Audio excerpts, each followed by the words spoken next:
Congressman Ted Lieu joins me now.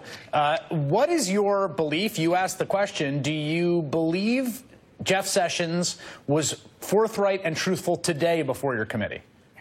Thank you, Chris, for your question. Absolutely not. And what's remarkable is the American public is watching in plain view the Attorney General of the United States lie under oath. He made several statements today that were different than the statements he made under oath to the U.S. Senate just a few weeks ago. That's not acceptable. What do you mean? What specifically? Okay. So before the U.S. Senate, he said he was unaware of any Trump surrogate having communications with the Russians. Today, he admitted under oath that George Papadopoulos, who, by the way, worked under him for the national security team under the Trump campaign, had communications with the Russians. And in fact, he shot down a proposal that George wanted for Trump and Putin to meet. That is very different than what he told the U.S. Senate. Well, let me give his version, right? The version that the Attorney General has entered into evidence is that he didn't remember that when asked by the Senate, that when he read the press reports, he did remember the one detail that he was the one that pushed back against the idea. You know, if this was the only time that happened, maybe it might be somewhat believable, but it's not. We've seen this pattern happen before. So before the U.S. Senate earlier this year, he said he had no communications with the Russians, just a flat-out statement.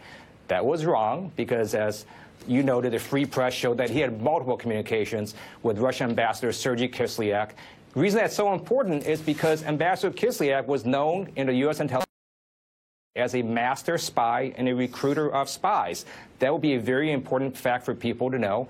And today it was also seen that Jeff Sessions lied on a security clearance form, again denying any contacts with Russian foreign government officials. Again, though, he's saying these are omissions. I mean, I know you're saying he's lying, and I take that from you. But the account that he's giving, which is this sort of rolling account of a very, very spotty memory, what I'm hearing from you is you simply do not believe the Attorney General of the United States. You think he came before your committee today and lied under oath. Yeah, it's not just one statement. If it was just one statement, maybe. But on a security clearance form, he made a false statement about not having any contacts for the last 7 years with a foreign government official. He gave his response through that he interpreted differently. Fine. But then he had another false statement before the Senate, and then another false statement before the Senate. And today he gave different contradictory elements of that. What do you make of his line? I mean, he took great umbrage when he came before a Senate committee that anyone would impugn his motivations or his integrity. He took umbrage today at you and said that because you're where you are, you can't be sued, which is true in a technical sense. What do you make of that? You think that's sincere?